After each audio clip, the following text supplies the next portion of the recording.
We have main man of education is in here with us this morning, Mr. Rick Surrency. Good morning to you. Good morning, George. How in the world are you? Pretty good. I was having to fight that pea soup fog to get here this morning. Well, you're not kidding. I had maybe not even 100 yards this morning of visibility when I left Francis this morning. Yeah, it was pretty bad. Yeah.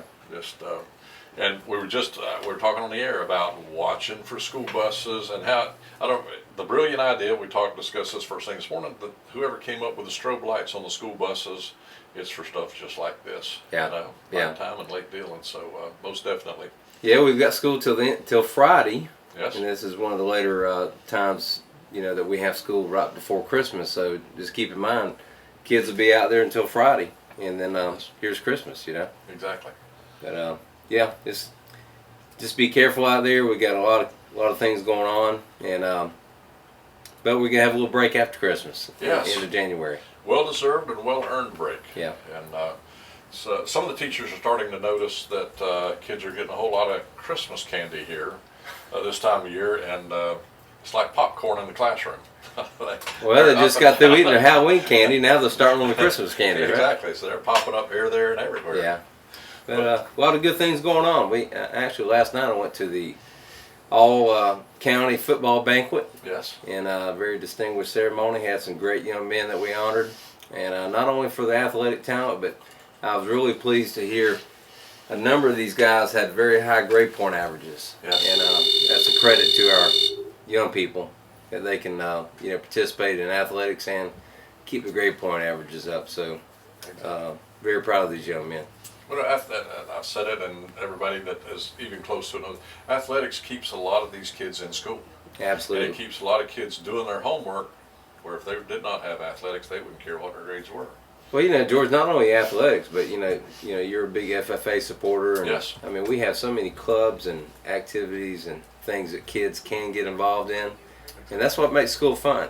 Even at the elementary level, we have a lot of activities. So, I just encourage parents to encourage your kids to get involved in the school. Right. There's so many, just like if you happen to go to the Ravine Gardens a little over a week ago, and all the luminaries that are out there, well, the Anchor Club in the high schools help make those luminaries happen, and work very hard to make that happen. So there's a lot of different clubs that make a lot of different things happen. Well, kids learn the value of giving, the value of community service when they're in these clubs, and we need to teach our kids at a young age that they're not here just to receive. It's about giving, especially this time of year. And there's a lot to learn, a lot to growing as a human being when you're giving, and you get a lot back in return when you give. You do. So these clubs and organizations are about helping kids stretch themselves and giving back to the community. So exactly. I'm all about kids being involved. Without a doubt. Yeah. Without a doubt.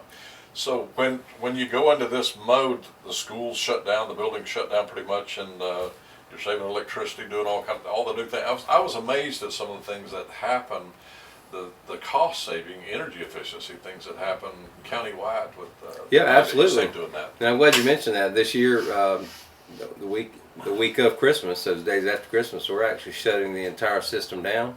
People are taking vacation who normally work 12 months, and we want people to spend time with their family. At the same time, we're going to shut the buildings down and try to save taxpayers money during that period of time. It's an excellent deal. And maybe try to do the same thing around the 4th of July this year. So right. Everything we can do to try to conserve and be good stewards of our taxpayers' money. Exactly. Yeah. So a lot of great things are going on out there. And then you start a fresh new year after. Of course, the semester just starts just a hair bit ahead of. Glad you mentioned that. This whole calendar is designed to end the first semester end before Christmas, so we can have that little break and then start anew. Now, because of the hurricane, we have a hurricane makeup day, January the 9th. Okay. And so that'll finish our first semester, and then we'll start the second semester. But that was one of those days that was built into the calendar. Okay. So we're swapping classes around with some of the folks, and some of the things are happening with all of that's going on. So a lot of great things are happening out there. A lot of good things happening, and I want to thank all of our teachers and all for the great first semester, and they need a break, and we all need a break. But yes. But parents and kids, just it's a good time just to thank your teacher for all they've done, and there's a lot of Christmas parties, a lot of Christmas programs going on. But just take a minute, thank your teacher. If it means a Christmas card or just a good old verbal thank you, our teachers really give it their all. So.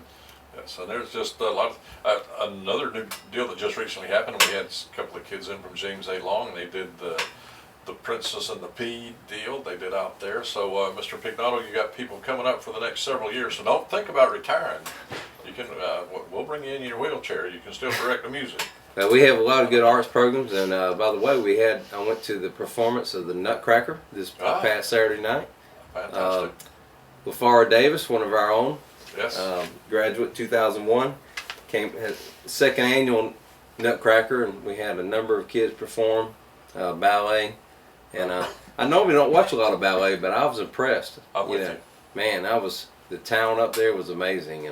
Actually had a granddaughter up there too, but Well, that's fantastic. yeah, You but don't know those about kids that are amazing. granddaughter. So it's just an example of how our arts programs, our musical and arts programs, are fantastic in this community. And that's these kids need that. They're not kids that can go out there and play football or soccer or whatever happens to be happening, and that's their thing, and they blossom and they shine with what they do. So, and thank heavens there are people that do all those different things. Well, we have so many things going on. You don't have to be an athlete to be involved. That's and, for sure. You can be a musician, a dancer, just an archer. We talk about that a lot. Yes. Yeah, there are so many things, and we just want kids to be involved, and that's what makes school fun.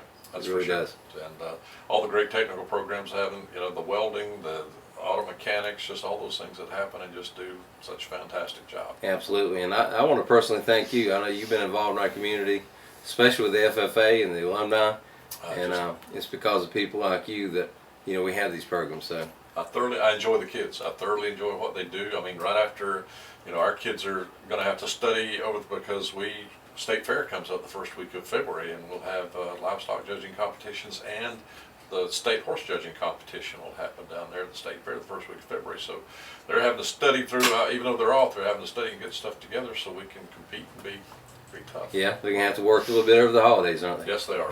Make it happen. We're going to go to a couple of horse shows actually over the holidays so we can see live what they need to be judging, what they're looking for, and all that good stuff. So, Well, I just want to wish everybody a Merry Christmas and a Happy New Year, and just want people to spend time with their family and re-energize. And I do want to say a word, and if you saw the paper today, just want to keep everybody in the thoughts and prayers about the young lady that we lost at Mosley, a Yes. student, and you can read about that. But I was out there yesterday, and that school definitely is struggling right now, but we definitely need the prayers. And it's a tough time any time of the year, but especially right now. So without a doubt. it's a tragedy, but they're going to come together and they're going to be okay. Exactly. But my heart goes out to that family. Without a doubt. Thank you for bringing that up. Yeah. Appreciate that. But that happened just a block away from where we are. Yeah. And, Yeah. and we had one young man lost all of his clothes there, so we're going to go out there and refurbish and get all of that stuff going. So. And our community is such a wonderful community. People will come together and reach out to that family. That's for So, sure. yeah. Without a doubt. But thank you for all you do for our school system, George, and this radio station. Well, thank you. We're more than happy to do it. We Yeah. appreciate you coming in and look forward to seeing you again. I'll see you again in January. Merry Christmas and Happy New Year You to too, you. George. All Thank right. you. See you next year. Take care. All righty.